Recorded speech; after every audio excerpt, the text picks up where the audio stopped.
Good morning dear students. Previous lecture में मैंने आपको करवाया था लेटर राइटिंग, जो कि बहुत फॉर्मल और इनफॉर्मल लेटर करवाया था। ओके, तो अब जो है मैं आपको यहाँ करवाऊंगी, आज कंप्रीहेंशन करवाऊंगी। Okay, so chapter number 17 and comprehension on the page number 86। अब यहाँ पे आपको एक शॉर्ट डिस्क्रिप्शन दिया हुआ है कंप्रीहेंशन का।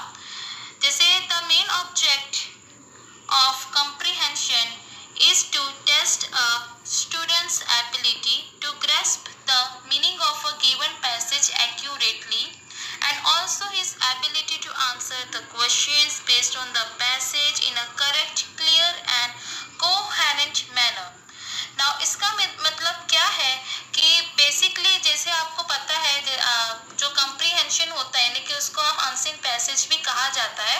तो इसमें क्या होता है, इससे ये देखा जाता है, एक टेस्ट लिया जाता है कि स्टूडेंट्स एबिलिटी, यानी कि आपके जो स्टूडेंट की कितनी एबिलिटी है कि वो कितनी जल्दी इसको जो ग्रास्प मतलब कि आप कितनी जल्दी उस ग्रैब कर पाते हो meaning of the given passage. और इससे क्या होता है कि जब भी आप पैसेज को रीड करते हो तो इससे क्या होता है कि आप कोई भी क्वेश्चन अगर पुट आउट किया जाता है तो उसको आपको आंसर आप किस तरीके से देते हो तो उसके ऊपर भी डिपेंड करता है। और जो पैसेज होता है that is depend on the based on the correct, clear and coherent manner. Coherent manner means logical और थॉटफुल मैनर में। ठीक है, नेक्स्ट जो है, before attempting to answer the questions on a passage it is necessary to read the passage carefully। यानी कि जब भी आप अटेम्प्ट करने से पहले आपको जो है वो पैसेज को अच्छे से रीड करना है, बहुत ही ध्यान से पैसेज को रीड करना है, समझना है और उसी के बाद आपको जो क्वेश्चंस दिए हुए हैं उसके अकॉर्डिंग आपको आंसर लिखना है। So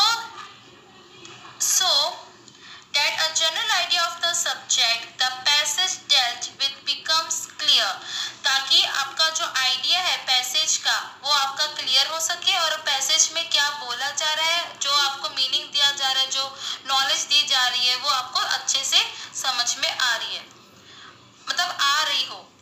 Once the passage is completely clear, the answers of the question should be given once on words briefly and to the point। यानी कि जैसे ही पैसेज पूरी तरह से एक बार जब हम कंप्लीटली उसको बना देते हैं या क्लियरली बना देते हैं तो इसके बाद आपको क्वेश्चंस दिए जाते हैं और उसी के अकॉर्डिंग आपको आंसर्स लिखने होते हैं। अब जो आंसर्स लिखने होते हैं वो आपको अपने वर्ड्स में लिखने होते हैं, but briefly but to the point होना चाहिए, यानी कि ना ज़्यादा इतना भी लंबा नहीं लिखना है बल्कि एकदम लिमिटेड में बट टू द पॉइंट होना चाहिए। ओके, अब यहाँ पे जैसे आपको फर्स्ट क्वेश्चन दिया हुआ है। So question number A, read the passage careful and answer questions as follows. यानी कि आपको अभी पैसेज को रीड करना है और उसके अकॉर्डिंग आपको आंसर्स लिखने हैं। सबसे पहले दिया हुआ है, India through the ages has been a land of religious minded people. इसका मतलब ये है कि जो इंडिया है वो युगों से ही काफ़ी धार्मिक सोच वाले लोग रहते आ रहे हैं। We Indians are called born philosophers by the Westerners यानी कि जो वेस्टर्नर्स ने, उनका ये मान्यता है कि जो इंडियंस है वो क्या है, बोर्न फिलोसोफर्स यानी कि वो थिंकर्स। ओके, अगर दूसरे वर्ड्स में बोले तो फिलोसोफर्स को कहा जाता है thinkers. We have taken it as a compliment and high tribute from foreigners। यानी कि ये जो है, ये जो बात है जो उन्होंने कही है कि जो इंडियंस है, किसने कही है, वेस्टर्नर्स ने। उन्होंने ये कहा है कि वो बोर्न से ही उनको, मतलब कि उनको बोला जाता है बोर्न फिलोसोफर्स।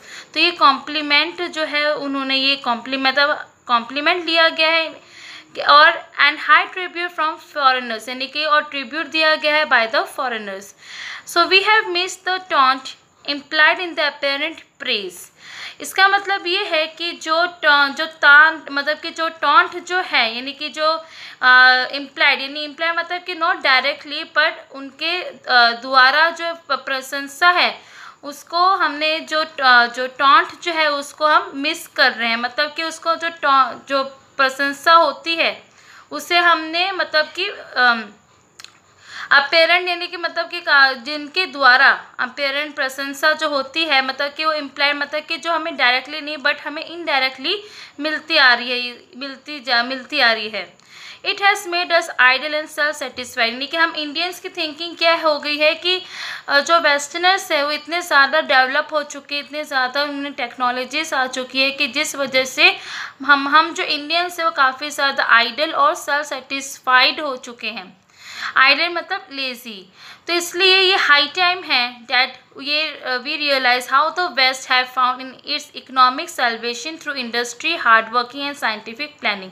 यानी कि जो वेस्टर्नर्स हैं उनको ये अभी रियलाइज़ किया गया है कि उनकी जो अर्थव्यवस्था है वो कैसे सुधरी है बाय द इंडस्ट्री। उन्होंने इंडस्ट्री को बिल्डअप किया है, हार्ड वर्किंग की यानी कि मेहनत करी है, और साइंटिफिक प्लान यानी कि जो साइंटिफिक प्लानिंग यानी जो टेक्नोलॉजीज है, डेवलपमेंट्स है, वो सब उन्होंने प्लानिंग करके उनका जो देश है वो आज आगे बढ़ चुका है। But it has made them develop, यानी कि इसी वजह से मैंने आपको क्या बताया कि इसी से वो डेवलप्ड हो चुके हैं, प्रॉस्पेरस एंड वेल इस्टेब्लिश्ड हो चुके हैं आज यानी कि जो प्रॉस्पेरस यानी समृद्धि और काफ़ी ज़्यादा अच्छे वेल इस्टेब्लिश्ड हो चुके हैं। बट हम जो इंडियंस हैं वो कहाँ पर अटक गए हैं? हम इंडियंस की जो फॉल्स थिंकिंग है यानी कि जो हमारी जो गलत सोच की वजह से और इम्प्रैक्टिकल अप्रोच यानी कि नॉट इजी टू डू यानी कि हमारे लिए इतना ज़्यादा इजी नहीं रहा, इस वजह से हमारा जो इंडिया है वो काफ़ी पीछे चला गया है और इस वजह से हमारे इंडिया में पॉवर्टी ज़्यादा बढ़ चुकी है यानी कि गरीबी ज़्यादा बढ़ चुकी है और हम इसीलिए हम that's why we are still living in poverty. तो इस पैराग्राफ में यही बताया जा रहा है कि जो वेस्टर्नर्स है उन्होंने ये मतलब वो जो है वो ज़्यादा इस्टेब्लिश हो चुके हैं, बट वही हमारी जो सोच जो है गलत सोच की वजह से ही हम और ज़्यादा पीछे चले गए हैं। ठीक है, उनकी जो इंडस्ट्रीज़ है उनका जो काम करने का मेहनत करी है, जो साइंटिफिक प्लानिंग करी है, इस वजह से वो आज जो है वेस्टर्नर्स वो ज़्यादा आगे बढ़ चुके हैं समझ में। और हमारा जो इंडिया है वो उसी धार्मिक जो रिलीजियस माइंडेड पीपल है यानी कि जो धार्मिक सोच वाले लोग अभी मतलब वो अभी तक है, ठीक है, वो अभी तक बदला नहीं है। तो इसलिए हमें और ज़्यादा ब्रॉड माइंड रखना चाहिए ना कि नैरो माइंडेड। ओके, तो इसी के अकॉर्डिंग आपको क्वेश्चन आंसर्स दिया गया है। सबसे पहले दिया है कि what do the Indians think about them, यानी हम जो इंडियंस है वो क्या सोचते हैं। इंडियंस जो है वो हम ये सोचा जाता है कि हमारी जो फॉल्स थिंकिंग, वही लास्ट आपको यहाँ पे दिया हुआ है आंसर, यहाँ से लेके यहाँ तक लिखना है। Our false thinking and impractical approach की वजह से वी हैव लेफ्ट बैकवर्ड, यानी कि इसी सोच की वजह से आज हम पीछे चले गए हैं। What type of people have Indians been through the ages, यानी कि हम किस टाइप के पीपल बन चुके हैं। हम उस टाइप के पीपल बन चुके हैं जो काफ़ी धार्मिक सोच वाले लोग बन चुके हैं, यानी कि India through the ages has been a land of religious minded people. What do the Westerners think about the Indians, यानी कि जो इंडियंस वेस्टर्नर्स हमारे इंडियंस के बारे में क्या सोचते हैं कि हम इंडियंस जो है क्या कहा जाता है हम इंडियंस को कि they are the born philosophers, यानी कि बॉर्न फिलोसोफर्स को अगर हम दूसरे वर्ड्स में कहें तो बॉर्न थिंकर्स भी कहा जाता है। कौन किसने बोला? बाय द वेस्टर्नर्स ने बोला। तो क्या सीक्रेट है of economic freedom by the West, यानी इनकी सीक्रेट क्या है, यानी कि अभी ये हाई टाइम है they have realise that how they यहाँ पे है ये answer, how the waste have found its economic salvation through the industry by building the industries by hard working and by scientific planning. How have we suffer due to faulty self satisfaction, हमने क्यों suffer किया? Because we have miss the taunt that is implied by the imperial press. तो इस वजह से हम लोग आज भी सफ़र कर रहे हैं। क्यों? क्योंकि हमारी जो गलतियां हैं कि हमने सेल्फ सेटिस्फैक्शन लिया, इस वजह से। नेक्स्ट आपको जो दिया हुआ है वो दिया हुआ है क्वेश्चन नंबर बी में सरदार पटेल के बारे में बताया गया है कि जो सरदार पटेल है ही was very strong and strict man, यानी काफ़ी ज़्यादा स्ट्रॉन्ग थे और काफ़ी स्ट्रिक्ट भी थे। Generally people call him the iron man of India, यानी कि लोग जो है वो क्या कहा जाता था उनको? Iron man of India. He was an efficient administrator, यानी काफ़ी ज़्यादा अच्छे जो एफिशिएंट एडमिनिस्ट्रेटर रह चुके थे। But as a man he was kind, यानी कि बट ऐसा मैन वो काफ़ी ज़्यादा काइंड, यानी काफ़ी ज़्यादा दयालु थे। So next page number 87, and gentle, okay, and at time he even became emotional, कभी कभी वो ज़्यादा इमोशनल हो जाते थे, कब होते थे, जब उनके जो पर्सनल फ्रेंड्स और उनके जो फॉलोअर्स थे वो काफ़ी ज़्यादा उनके लिए कंसर्न दिखाते थे, यानी कि उनका काफ़ी देखते रहे, मतलब उनका काफ़ी देखभाल, काफ़ी चिंता करते थे वो। Sardar had the great skill of for organising affairs, यानी कि उनकी काफ़ी अच्छी उनका एक टैलेंट था कि वो काफ़ी ज़्यादा अच्छे ऑर्गेनाइजिंग करते थे अफेयर्स, यानी कि काफ़ी ज़्यादा जो ऑर्गेनाइजेशंस, जो प्रोग्राम्स होते थे वो काफ़ी अच्छा ऑर्गेनाइज करते थे। ही was well versed in the art of selecting proper man for proper post, यानी कि वो काफ़ी ज़्यादा वेल वर्स्ड, यानी काफ़ी ज़्यादा वेल डेवलप, उनके टैलेंट था, एक एबिलिटी थी कि वो काफ़ी, जो लोगों को देखकर ही वो उनका आर्ट पता चल जाता था उनको देखते सार, और उनके अकॉर्डिंग में उनको प्रॉपर पोस्ट दी जाती थी। Once he judged the man and found him correct, he trusted him wholly and got him to do anything he wanted, यानी कि जैसे अगर उन्होंने एक आदमी को, एक मैन को अगर वो जज कर लेते थे तो वो उनका सही जजमेंट जो होता था काफ़ी सही भी हो जाता था, इसलिए वो ट्रस्ट करते थे, पूरी तरह से उनके ऊपर ट्रस्ट किया जाता करते थे वो, और उनके लिए got him to do anything he wanted, और उनके लिए वो कुछ भी करते थे जो वो चाहते थे। ये था सरदार पटेल के बारे में शॉर्ट डिस्क्रिप्शन दिया हुआ है, और उसी के अकॉर्डिंग आपको क्वेश्चन आंसर्स दिया है। सबसे पहले दिया हुआ है कि what was the remarkable quality of Sardar Patel, यानी उनकी रिमार्केबल क्वालिटी क्या है कि he was strong and strict man, okay, and also he was kind and gentle, आप ये भी लिख सकते हो, ओके। नेक्स्ट है, why did people call him iron man of India, because generally people call him iron man of India that he was efficient in administrator, तो इस वजह से उनको आयरन मैन ऑफ इंडिया कहा जाता था। एंड ऑल्सो आप यहाँ पे ये लाइन ऐड भी कर सकते हो, and he was very kind and gentle भी, ओके। सो क्वेश्चन 3 में, do you want to be like him, so yes, क्या आप उनकी तरह बनना चाहते हो, तो हाँ, इसलिए यहाँ पे येस लिखा है, okay.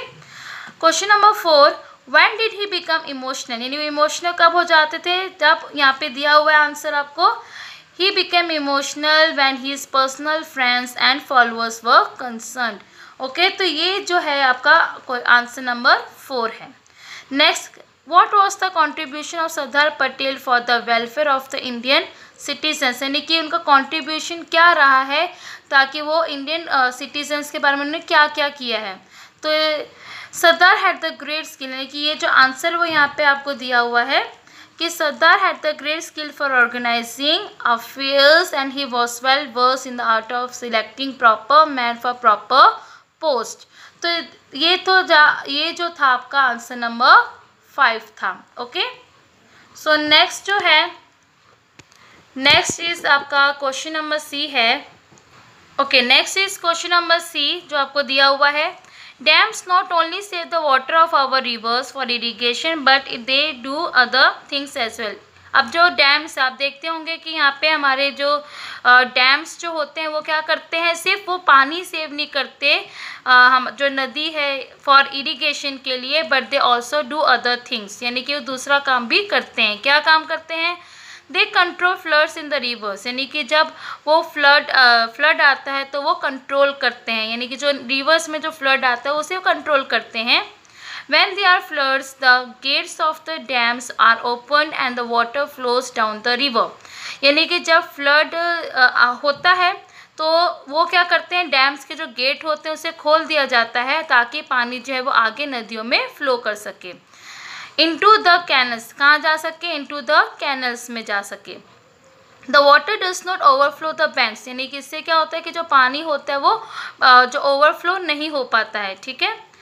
The people in the villages and towns near by do not gate afraid of floods, यानी कि जो लोग हैं जो गाँव में रहते हैं या टाउन्स में रहते हैं वो उनको डर नहीं लगता है फ्लड से, okay. Dams also do other important things, dams जो है वो दूसरा एक इम्पॉर्टेंट काम भी करते हैं। दे मेक इलेक्ट्रिसिटी, क्या करते हैं, इलेक्ट्रिसिटी जनरेट होती है डैम से। Okay, the water in the dams fall on giant wheels and turns dam, यानी पानी जो होता है वो किस पे, पानी जो the water in the dams, जो पानी होता है डैम्स में वो कहाँ पे होता है, फॉल होता है जेंट यानी काफ़ी बड़ी बड़ी व्हील्स होती है, ठीक है, उनके ऊपर वो व्हील्स के ऊपर पानी आता है और उसमें टर्न्स यानी वो गोल गोल घूमता है। Okay, the wheels turn machines which produce electric current, अब जो व्हील्स जो होती है जब वो टर्न यानी गोल गोल गोल को टर्न होती है मशीन्स, तो इससे क्या जनरेट होता है, इससे इलेक्ट्रिक करंट जनरेट होता है उस इलेक्ट्रिक करंट से आपको इलेक्ट्रिसिटी मिलती है और वो इलेक्ट्रिसिटी हमारे घरों तक आती है। समझ में आया? तो ये था इम्पोर्टेंस ऑफ डैम्स। ओके, अब इसी अकॉर्डिंग आपको क्वेश्चन आंसर्स दिया हुआ है। सबसे पहले दिया हुआ है कि how do dams control floods, अब डैम्स कैसे कंट्रोल करता है फ्लड, तो यहाँ पे आपको दिया हुआ है ये answer, they control floods in the rivers when there are floods in the gates of the dams are opened and the water flows down the river into the canals. तो ये था answer number 1। Question number 2, how do dams help in irrigation, जो dams है वो irrigation में कैसे मदद करते हैं, तो उसका जो आंसर है वो ये रहा, फर्स्ट पैराग्राफ में फर्स्ट लाइन दिया है, dams not only save the water of our rivers for irrigation but they do other things as well, यानी कि जो जो क्वेश्चंस दिया है उसे आपको समझना है और फिर आपको पैराग्राफ से ढूंढकर लिखना है। ओके, तो नेक्स्ट है question 3, which dams have you seen, यानी कौन सा डैम आपने देखा है, तो आप लिख सकते हो नर्मदा डैम। नेक्स्ट है question 4, how do dams help us to produce electricity, dams जो है वो कैसे मदद करती है इलेक्ट्रिसिटी प्रोड्यूस होने में, तो यहाँ पे दिया हुआ है, यहाँ पे फर्स्ट पैरा में fourth line, the water does not overflow the banks, the people in the villages and towns near by do not gate afraid of the floods. Okay, sorry, इसमें आपको क्या दिया हुआ है कि एंड ऑल्सो आपको लिख सकते हो कि दे मेक इलेक्ट्रिसिटी, सो ये कैसे इलेक्ट्रिसिटी प्रोड्यूस की जाती है। ओके, सॉरी, यहाँ से आंसर स्टार्ट हो रहा है आपका, यहाँ से जो आंसर नंबर 4 है वो आपका यहाँ से स्टार्ट हो रहा है। तो द वाटर, यहाँ पे देखिए, यहाँ से लेके the water in the dams fall on the giant wheels and turns them. The wheels turn machines which produce electric current. Okay, तो ये है आपका आंसर नंबर 4। लास्ट है, how do dams enable us to feel secure against floods, तो इसका answer आएगा ये वाला। ओके, फर्स्ट पैराग्राफ का फोर्थ लाइन, ये आपका आंसर नंबर 5 है। Okay, the water does not overflow the banks but the people in the villages and towns nearby do not get afraid of the floods. Okay, so that's why they feel secure against the floods. आप ऐसे बाद में answer लिख सकते हो। Okay, समझ में आया? तो ये था आपका कंप्रीहेंशन, मैंने आपको पैसेज रीड भी किया है, आपको समझाया भी है, तो I hope you understood well. And आपका जो ये जो आपको कंप्रीहेंशन है ये आपको अपनी कंपोजिशन नोटबुक में लिखना है विद पैराग्राफ लिखना है, इसके नीचे क्वेश्चन आंसर्स भी लिखना है। ओके, फिर बाद में मत पूछना कि मैडम पैराग्राफ लिखना है कि नहीं, मैं आपको बता रही हूँ पैराग्राफ भी लिखना है, पैराग्राफ के बाद क्वेश्चन आंसर्स भी लिखना है। आपको question number A, question number B और क्वेश्चन नंबर सी तीनों ही आपको कंपोजिशन नोटबुक में लिखना है। ओके, अब नेक्स्ट पेज नंबर आप निकाल लीजिए, page number 88। Okay, so on page number 88 पे आपको टॉप में क्वेश्चन नंबर डी दिया हुआ है, ठीक है, तो ये आपको एक पैराग्राफ दिया, नीचे उसके अकॉर्डिंग आपको क्वेश्चंस दिए हुए हैं, तो ये आपका होमवर्क रहेगा। ओके, तो क्वेश्चन नंबर डी जो है वो आप टेक्स्ट बुक में ही करोगे, ग्रामर की टेक्स्ट बुक में ही आपको लिखने आंसर्स, ठीक है। अगर आपका मन है तो आप ये अपनी इंग्लिश की कंपोजिशन नोटबुक में भी लिख सकते हो, ठीक है, नहीं तो फिर आप टेक्स्ट बुक में भी कर सकते हो, या फिर अगर आपको ये होमवर्क अपनी इंग्लिश की कंपोजिशन नोटबुक में लिखना है तो आप वो भी लिख सकते हो, ठीक है। तो ये आपका होमवर्क रहेगा, पैराग्राफ को अच्छे से रीड करना है, समझना है और उसके अकॉर्डिंग आपको क्वेश्चन आंसर्स के क्वेश्चंस दिए हैं और आंसर्स आपको उसके अकॉर्डिंग लिखना है। समझ में आया आपको? तो ये था आपका कंप्रीहेंशन। Okay, thank you.